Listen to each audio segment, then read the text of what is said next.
Dan. Lu Dan.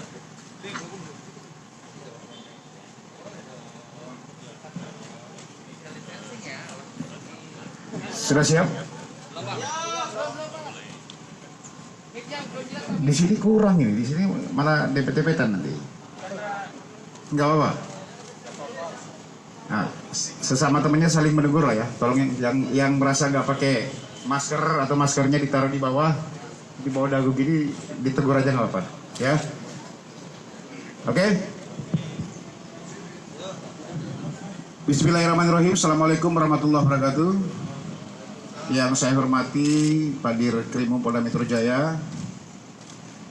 Saya hormati dari Lafor, kemudian dari kedokteran forensik, Pak Wadir Krimum Polda Metro Jaya, Kasat Reskrim Polres Jakarta Selatan. Yang saya cintai, saya banggakan teman-teman seluruh media. Hari ini, pagi ini, sesuai dengan apa yang teman-teman terus setiap hari selama kurang waktu hampir 2 minggu ini, ya, teman-teman menanyakan terus bagaimana perkembangan kasus adanya pembunuhan terhadap salah satu pegawai TV nasional, ya, yang kejadian pada tanggal 10 Juli yang lalu. Ditemukan mayat di sekitar daerah pinggir tol di Pesanggerahan, Tangerang Selatan, ya, yang setelah berjalan selama 2 minggu ini, hasil penyelidikan oleh tim yang dibentuk langsung oleh Kapolda Metro Jaya, tim khusus yang dikomandoi langsung oleh Pak Dirkrim Polda Metro Jaya bersama-sama dengan Polres Jakarta Selatan dan Polsek Pesanggerahan, telah melakukan pemeriksaan sebanyak 34 saksi yang saya sudah sampaikan.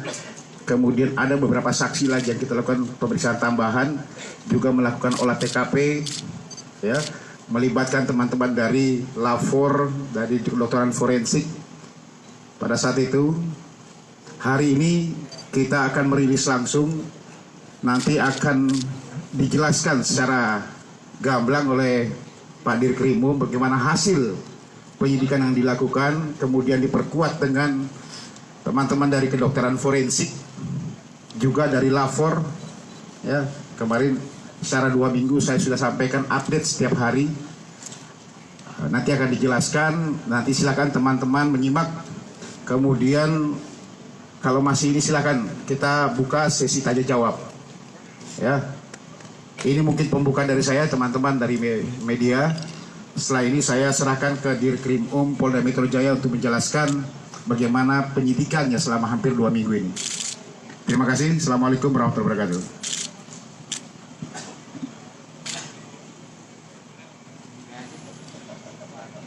Assalamualaikum warahmatullahi wabarakatuh. Selamat siang dan salam sejahtera untuk kita semua. Yang saya hormati Pak Kabid Humas, Pak Dokter dari Dokpor, dan juga ada Pak Made dari Lafor, Pak Wadir, dan Pak Kasat Reskrim Jakarta Selatan. Rekan-rekan sekalian, agar tidak menimbulkan persepsi dan berbagai macam isu yang berkembang, hari ini saya akan menyampaikan hasil penyelidikan dan penyidikan terhadap meninggalnya YP di lokasi yang sudah kita ketahui. Ada beberapa analisa yang ingin saya sampaikan pada kegiatan hasil penyelidikan.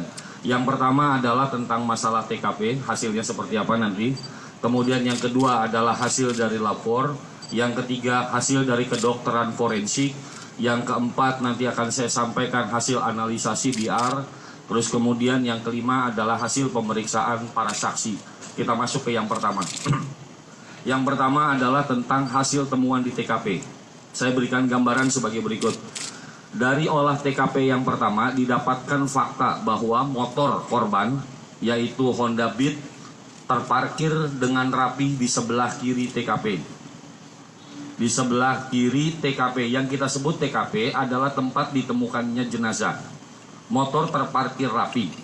Kemudian nanti akan dikaitkan dengan penjelasan daripada saksi bahwa motor pada saat jam 12 malam tanggal 7 Juli malam jam 12 belum ditemukan oleh yang ronda. Sudah dilakukan pemeriksaan saksi terhadap yang bersangkutan. Kemudian setelah melakukan ronda dan berputar kembali, pada pukul 02 dini hari pagi motor ditemukan. Maka perkiraan kejadian adalah di jam 12.00 sampai dengan jam 2 dini hari pagi dari motor yang terparkir rapi di sebelah. Perlu saya sampaikan, hasil nanti akan dijelaskan juga oleh lapor.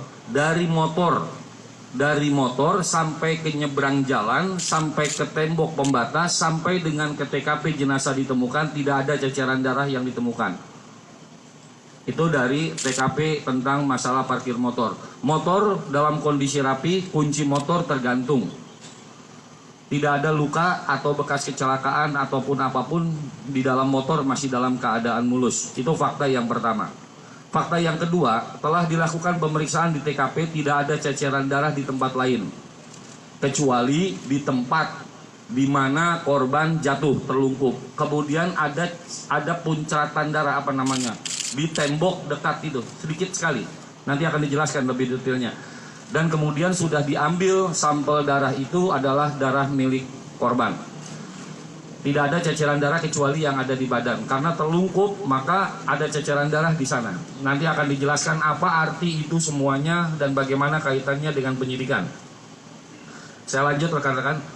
Yang ketiga, setelah korban ditemukan, dicek keseluruhan barang milik korban, tidak ada yang hilang.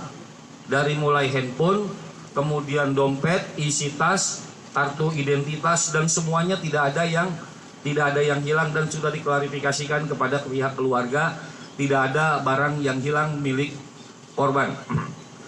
Kami lanjutkan. Pada saat olah TKP, jenazah dalam keadaan terlungkup, kemudian dibalik ditemukan pisau, sebilah pisau. Pisau terletak di bawah badan korban. Kalau kita lihat foto yang sudah beredar di rekan-rekan media, foto dari atas korban, tangan korban tidak terlihat. Ini asumsinya tangan korban tertindih di bawah. Dan di bawah ada pisau. Penyidik menduga kuat bahwa pisau itulah yang digunakan sebagai alat untuk melukai korban. Satu bilah pisau itu ditemukan saat ada di TKP. Nanti ada kaitannya dengan penjelasan berikutnya. Ini yang di TKP dulu ya, nanti berkembang. Kemudian di TKP juga ditemukan rambut. Dari hasil olah TKP berikutnya, rambut ini juga sudah dicek dan ini adalah milik korban. Perlu saya sampaikan kepada rekan-rekan semua, kondisi malam di TKP yang diperkirakan kejadian jam 12 sampai jam 2 tadi kondisinya sepi, Pak. Warung depan, toko-toko warung depan situ juga sudah tutup kurang lebih jam 8, jam 10, sampai jam 10 itu sudah tutup. Sehingga jalan itu sepi, tidak ada CCTV di sana. Kemudian dari olah TKP-nya masih rapi dan tidak ada menunjukkan tanda-tanda perkelahian. Tanda-tanda perkelahian, dan juga sudah dilakukan pemeriksaan saksi di sekitar TKP, tidak mendengar adanya keributan. Nanti nyambung ke pemeriksaan saksi. Yang kedua, dari olah TKP ditemukan barang-barang tadi, dari motor, helm, semua, sampai kepada handphone milik korban sudah ditemukan sampai dengan pisau. Lalu apa yang dilakukan oleh penyidik? Kemudian ini dibawa ke lapor untuk dicek. Adakah sidik jarinya, adakah DNA-nya, kemudian semuanya dicek. Nanti hasil pengecekannya akan disampaikan oleh dari laboratorium forensik. Tetapi kesimpulannya tidak ditemukan sidik jari orang lain atau swab dari orang lain. Untuk menyamakan ini, untuk meyakinkan hal tersebut, maka kepolisian dari Polda dan juga Polres Jakarta Selatan sudah melakukan swab terhadap orang-orang di sekelilingnya. Hasilnya tidak ada yang identik dengan apa yang tertinggal di TKP. Semuanya adalah milik korban. Swab, sidik jari, DNA yang sudah diperiksa oleh lapor, hasilnya semuanya adalah milik korban. Tidak melihat adanya kehadiran orang lain di sana berdasarkan hasil dari lapor. Yang ketiga ini swab semua. Pisau. Terhadap pisau itu pun nyata. Pisau adalah yang di ujungnya itu jelas punya DNA-nya adalah DNA punya korban. Artinya pisau itulah yang digunakan. Dari TKP, dari analisa lapor, yakinlah bahwa pisau itulah yang digunakan untuk melukai korban. Hasilnya DNA-nya adalah DNA korban, baik depannya maupun gagangnya. Itu dua analisa, analisa TKP dan analisa lapor. Saya masuk ke yang ketiga, adalah analisa berdasarkan kedokteran forensik. Dokternya juga hadir di sini yang melakukan otopsi terhadap korban. Secara singkat dapat saya sampaikan bahwa yang pertama, tidak terdapat luka lain. Tidak terdapat luka lain kecuali luka di dada dan di leher. Kecuali luka di dada dan di leher, tidak ada luka lain, baik lecet maupun akibat benturan benda tumpul. Nanti dijelaskan oleh dokter. Kemudian jenazah yang diperiksa hasilnya diperkirakan meninggal 2 atau 3 hari sebelum pemeriksaan. Pemeriksaan dilakukan pada tanggal 10 setelah korban ditemukan, dan kemudian analisa motor ditemukan itu tanggal 7 atau malam atau dini hari jam tanggal 8, 2 atau 3 hari.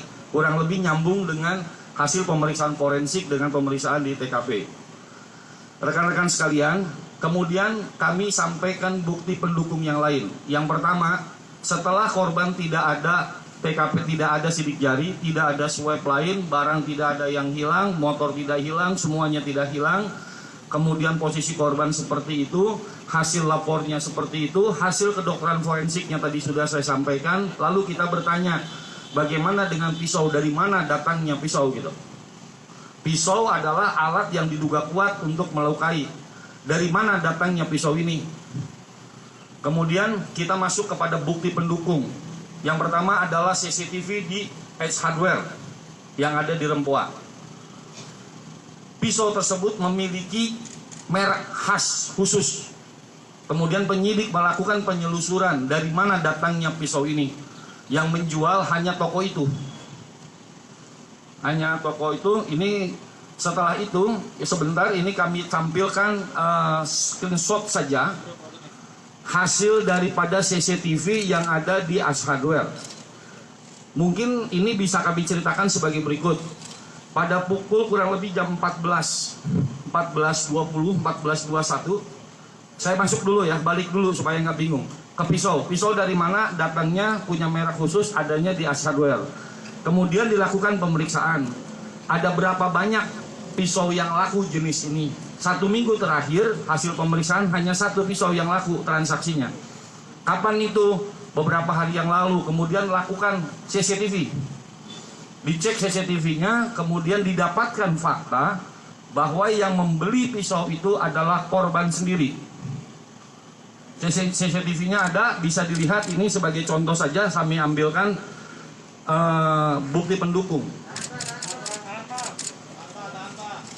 Nah, tahan dulu lah, foto-foto dulu.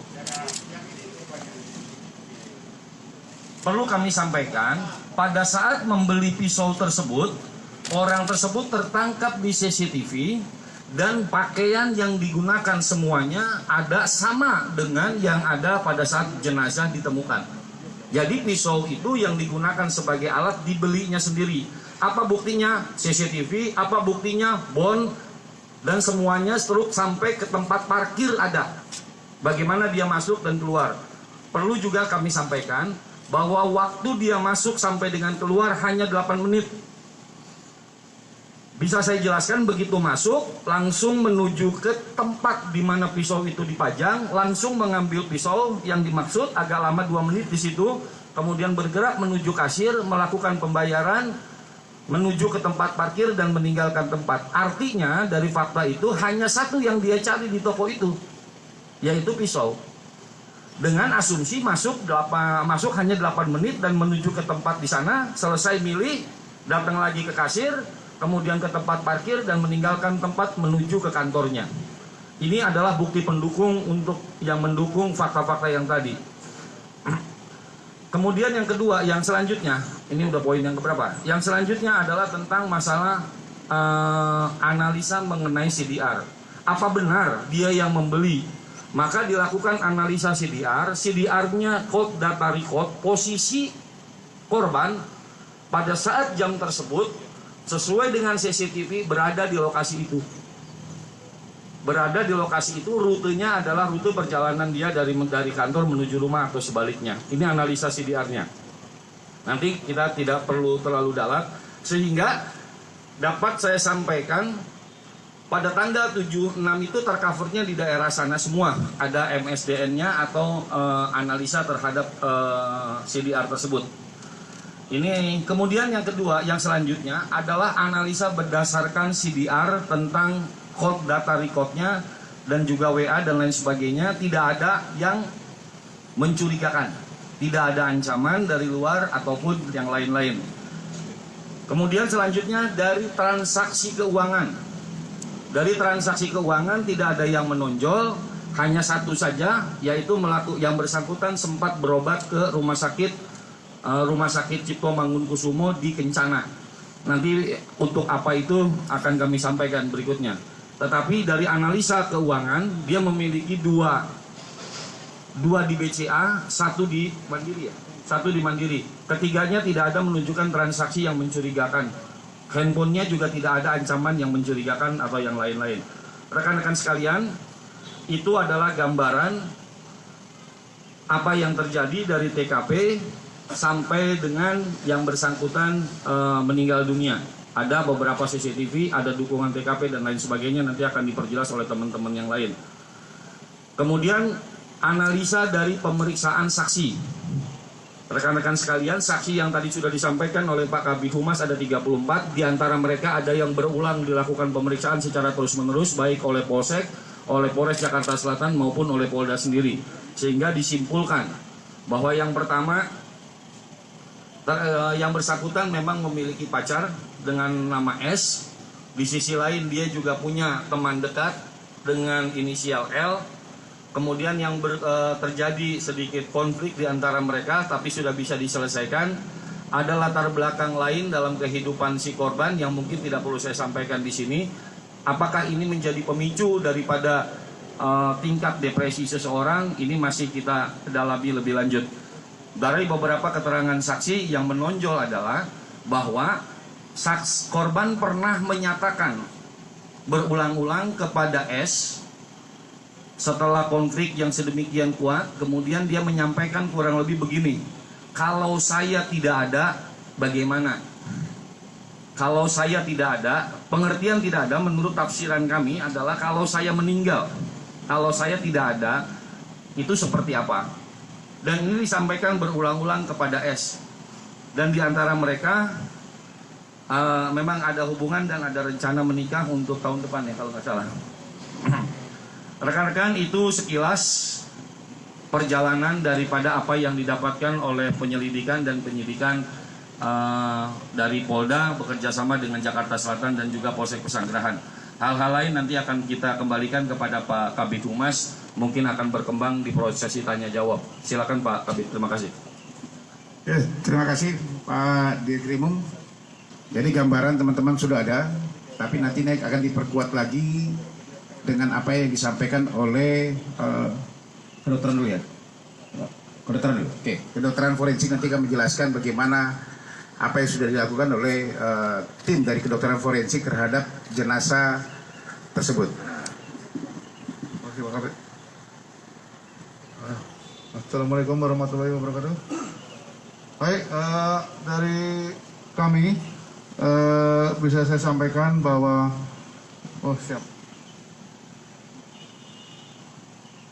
bisa saya sampaikan hasil pemeriksaan kami. Jadi pada saat jenazah sudah kami terima, jenazah ini sudah dalam kondisi mulai membusuk lanjut. Kemudian kami lakukan pemeriksaan luar. Kami temukan dalam pemeriksaan bahwa adanya ketemu lebam mayat di bagian tubuhnya. Kemudian kami tidak menemukan tanda-tanda kekerasan lain selain luka tusuk di dada atau luka kekerasan tajam di dada dan sebanyak 4 kali, di mana gambaran kekerasan tajam di dada ini bermacam-macam. Ada yang kedalaman lukanya hanya sampai jaringan otot, kemudian lebih dalam lagi, yang kedua juga lebih dalam lagi, yang ketiga lebih dalam, yang terakhir lebih dalam lagi, luka kekerasan tajam tersebut menembus sampai memotong bagian bawah paru-paru. Selanjutnya kami lakukan pemeriksaan juga di leher, kami juga menemukan kekerasan tajam di leher yang memotong tenggorokan, tapi tidak memotong pembuluh darah utama balik dan pembuluh darah utama leher. Jadi hanya sampai tenggorokannya saja. Selanjutnya kami tidak temukan kekerasan lain selain itu. Kemudian kami mengambil kesimpulan bahwa sebab mati korban adalah kekerasan tajam di leher. Selanjutnya kami lakukan pemeriksaan screening terhadap narkoba atau pemeriksaan penyaring terhadap narkoba. Di dalam jaringan, di dalam urinnya kami temukan adanya kandungan amfetamin positif. Perkiraan kematian yang bisa kami tentukan berdasarkan gambaran pembusukan antara 2 sampai 3 hari sebelum dilakukan pemeriksaan. Mungkin itu Pak Kabit yang bisa saya sampaikan. Oke, terima kasih Pak dari kedokteran forensik sudah menjelaskan bahwa memang akibat kematian adalah pada saat yang ada di leher ya. Kemudian di dada ini ada 4 tusukan ya, 4 tusukan.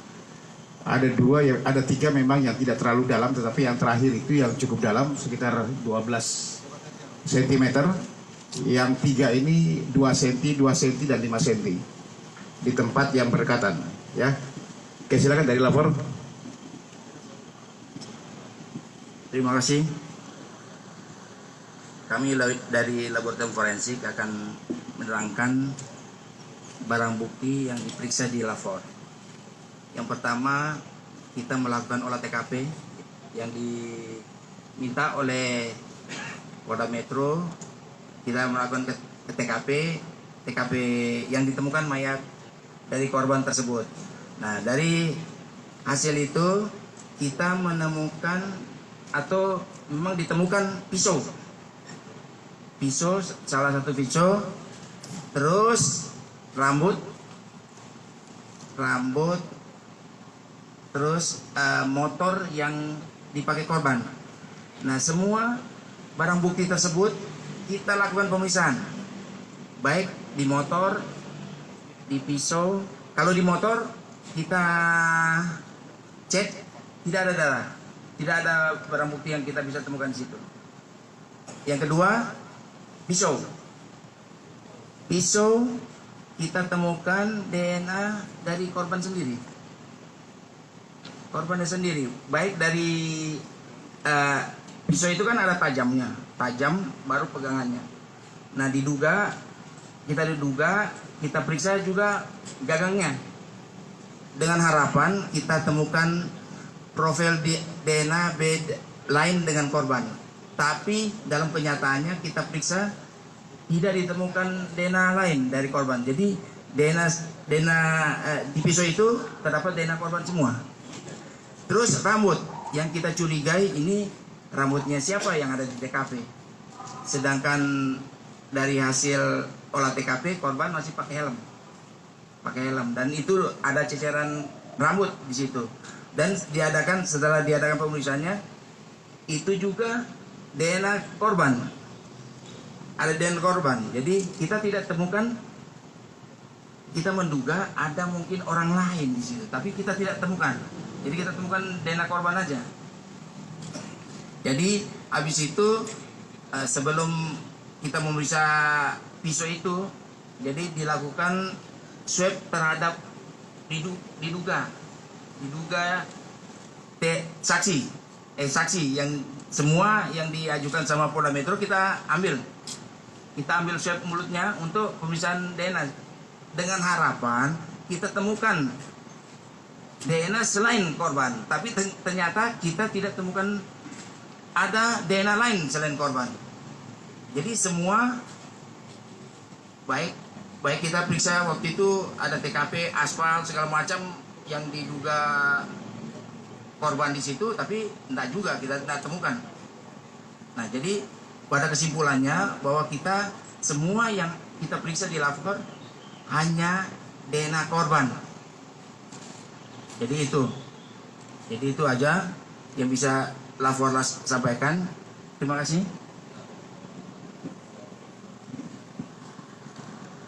Oke teman-teman, itu penjelasan dari tim masing-masing sesuai dengan kompetensinya masing-masing. Tadi sudah dijelaskan oleh Pak Dir bagaimana teknik penyidikan dan hasil yang kita dapat.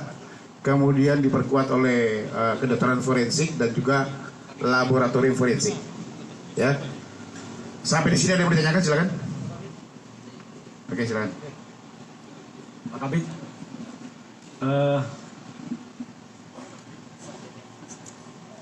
publik pun sudah terjawab bahwa korban meninggal karena bunuh diri.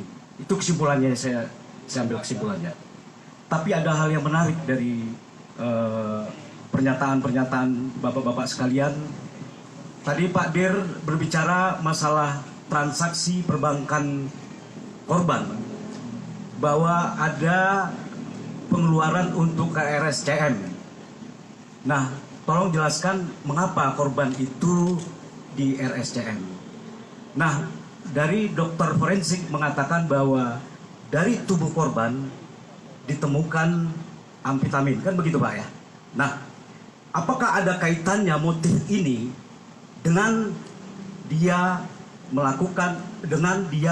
mengkonsumsi yang seperti Bapak sebut tadi? Apakah demikian? Nah, yang jadi juga pertanyaan, kalau demikian mungkin nggak seorang yang normal melakukan bunuh diri di TKP yang gelap-gelap, di sana yang daerah tersebut adalah daerah tertutup.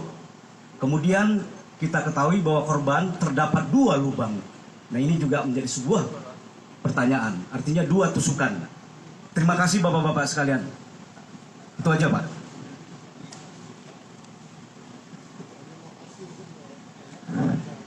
Satu-satu deh saya jawab ya. Nanti mungkin ada pertanyaan lain. Mudah-mudahan pertanyaan sekaligus menjawab pertanyaan beliau ini bisa langsung menjawab yang ada di dalam hati Bapak dan Ibu sekalian. Pertanyaan yang pertama adalah tentang analisa transaksi keuangan korban. Didapatkan data bahwa dengan menggunakan debit BCA yang ada pada miliknya melakukan pembayaran ke rumah sakit RSCM. Pertanyaannya, untuk apa uang itu? Uang itu dilakukan untuk pemeriksaan laboratorium. Pemeriksaan laboratorium dan juga pemeriksaan konsultasi ke dokter. Pertanyaannya, dokter apa? Adalah dokter ahli penyakit kelamin dan kulit. Apa yang dilakukan adalah pengecekan. Kenapa dia melakukan itu? Pasti ada keluhan. Kemudian dia melakukan konsultasi ke dokter. Dokternya adalah dokter ahli kulit dan kelamin. Setelah itu dia melakukan konsultasi dan kemudian disarankan untuk melakukan pengecekan. Ada beberapa pengecekan, salah satunya atas kehendaknya sendiri melakukan pengecekan positif atau tidaknya HIV. Tetapi hasil itu sampai dengan korban meninggal dunia belum sempat diambil. Tetapi faktanya dia melakukan konsultasi di dokter penyakit dan kelamin. Apakah ini terkait dengan kemudian adanya dugaan bunuh diri? Sangat terkait. Kaitannya dengan kemungkinan munculnya depresi. Tetapi ini dijelaskan oleh ahli di bidang psikologi forensik. Walaupun ada beberapa yang sudah kita mintain keterangan dalam kapasitas sebagai keterangan ahli, keterkaitan antara faktor-faktor tersebut dengan fakta penyidikan. Kita sudah lakukan juga pemeriksaan ahli psikologi forensik, memungkinkan tidak itu terkait dengan sana. Yang kedua, pertanyaan kedua, kaitan dengan amfetamin. Beliau ini sudah kami periksa dalam bentuk berita acara pemeriksaan ahli, keterangan ahli. Ada keterangan saksi, ada ahli sebagai bukti, sebagai alat bukti dalam satu penyidikan. Jawabannya setelah dilakukan nanti bisa dilengkapi oleh beliau. Jawabannya demikian. Kalau diperiksa urinnya amfetaminnya positif, berarti dia mengkonsumsi amfetamin. Lalu apa pengaruhnya amfetamin terhadap kejiwaan seseorang sehingga mampu melakukan satu hal yang oleh orang normal dianggap tidak mungkin, yaitu meningkatnya keberanian yang sedemikian luar biasa. Yang tidak terpikir, jangan pernah membandingkan pemikiran orang normal dengan orang yang sedang tidak normal, karena nggak nyambung ini, tidak equal, tidak sepadan. Maka yang harus diukur adalah bagaimana pengaruh amfetamin itu terhadap keberanian seseorang untuk melakukan satu tindakan yang menurut orang normal nggak mungkin dilakukan. Itulah hasil pemeriksaan yang tertuang di dalam pemeriksaan berita acara ahli. Nanti akan dijelaskan lebih detail lagi. Saya mungkin langsung aja ke yang pertanyaan yang ketiganya.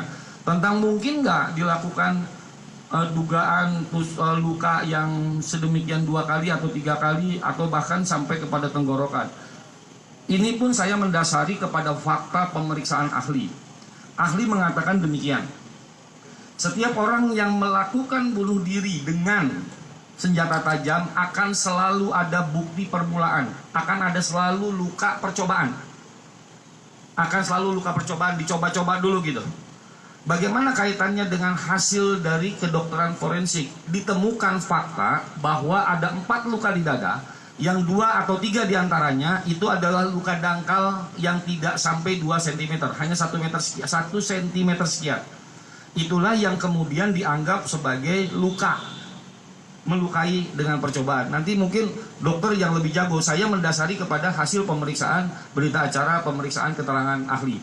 Itu Pak Kabit. Oke. Oke, yang lain silakan. Ada yang mau ditanyakan? Oke, silakan.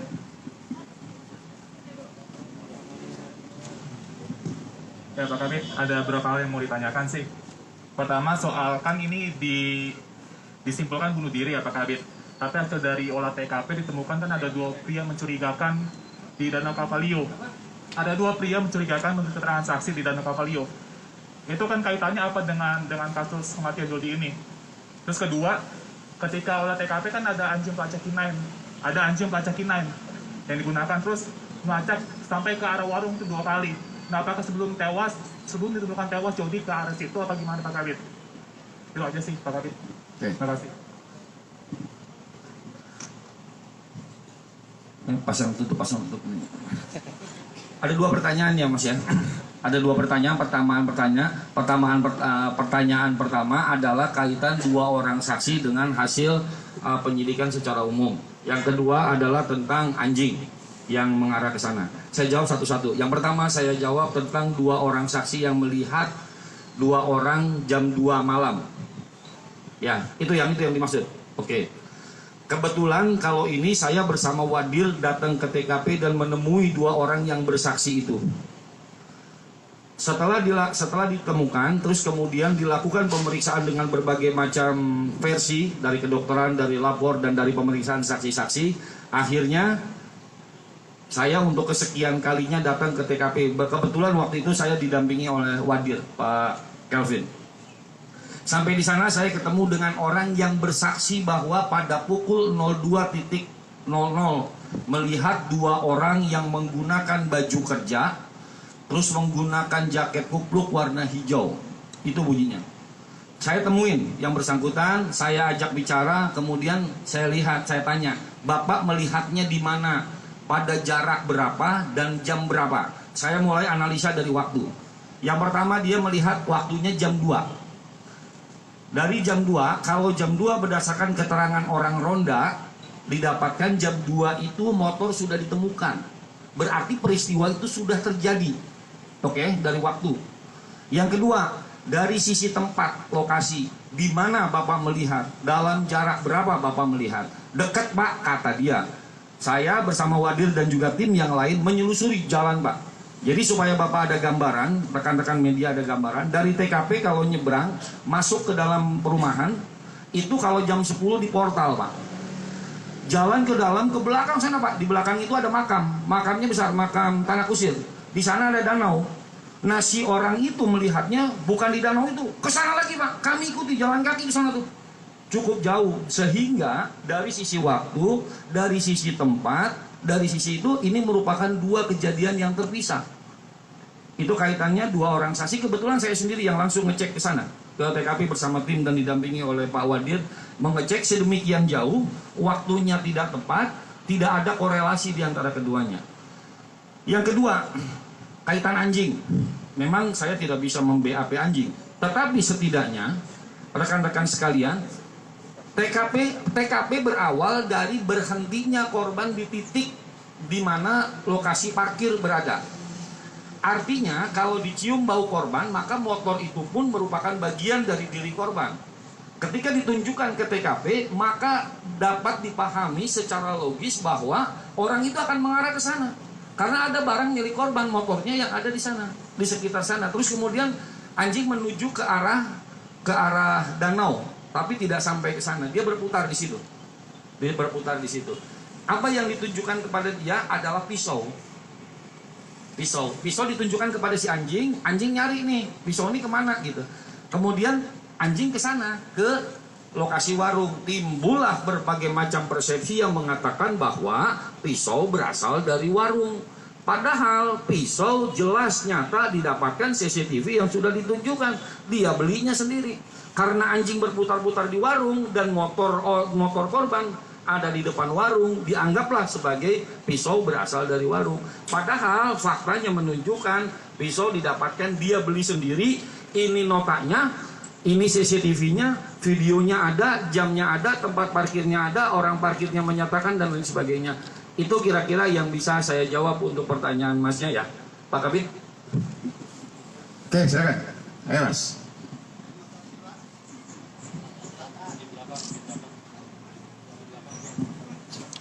Terima kasih Pak. Dari analisa penyidikan, terus analisa kedokteran, terus analisa puslapor, bahwa kita simpulkan bahwa korban itu matinya karena bunuh diri.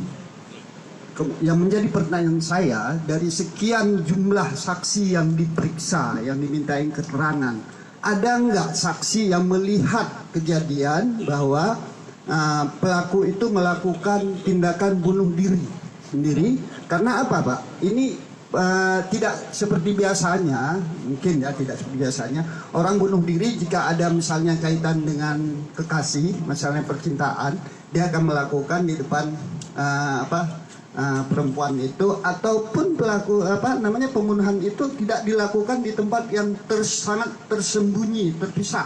Biasanya dilakukan di tempat yang misalnya di lingkungan rumahnya atau di lingkungan kerja atau di lingkungan lain. Nah, yang menjadi pertanyaan saya, ada nggak saksi di lokasi itu yang melihat ataupun mengetahui bahwa dia melakukan bunuh diri? Terima kasih Pak. Kasus nggak apa-apa Pak Kabit. Yang pertama, ada nggak saksi yang melihat dia bunuh diri? Jawabannya tidak ada. Kalau jawabannya ada, nggak usah dilakukan analisa macam-macam. Ada saksinya yang melihat kok dia bunuh diri. Karena tidak ada, maka penyidik mencari dengan menggunakan kacamata yang lain. Kalau ada yang melihat dia bunuh diri, pasti dicegah tuh Pak sama yang lain. Enggak, ini logika kita. Kalau orang bunuh diri pasti nyari tempat yang sepi. Pasti nih Pak, umum orang bunuh diri nyari tempat yang sepi. Sebab kalau di tempat yang ramai mau bunuh diri pasti dicegah. Dengan kembali kepada pertanyaan awal, ada nggak saksi yang melihat dia melakukan bunuh diri? Jawabannya tidak ada. Oleh karena itu maka dirangkailah Pak dengan menggunakan berbagai macam scientific pembuktian, antara lain dari lapor, kedokteran forensik, olah TKP, sampai mengarah kepada data yang tadi sudah saya sampaikan. Kemudian yang kedua, apa tadi yang keduanya?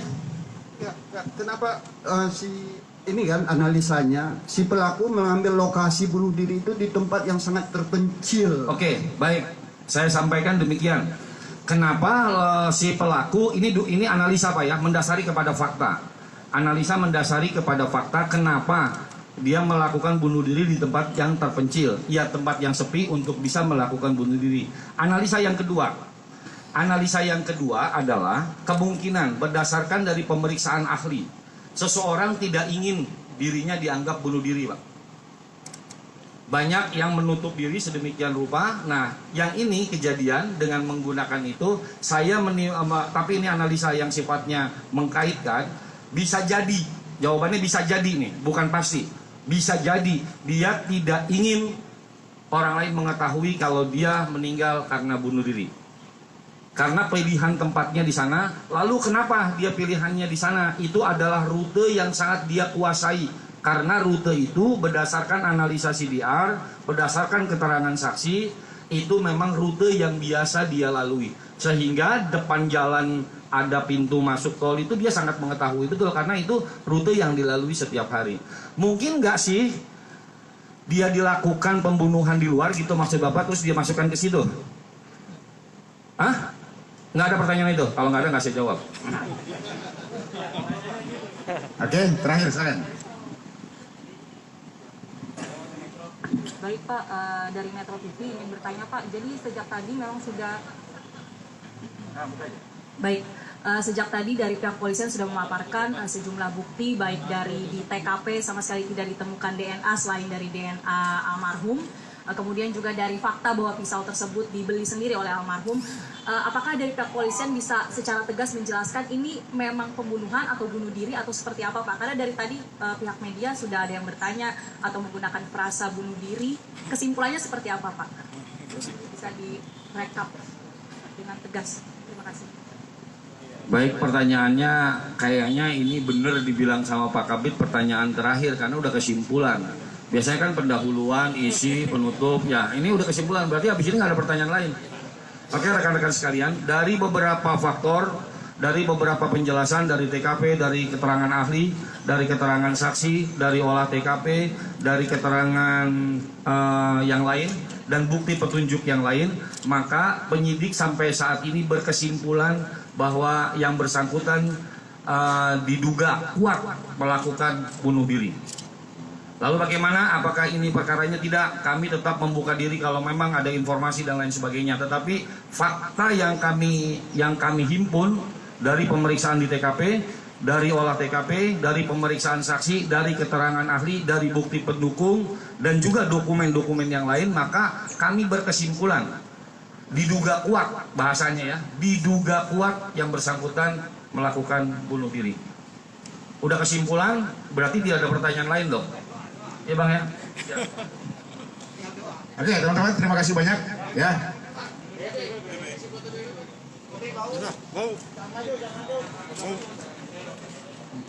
PB-nya ini, bapak lah kita ini. Terima kasih.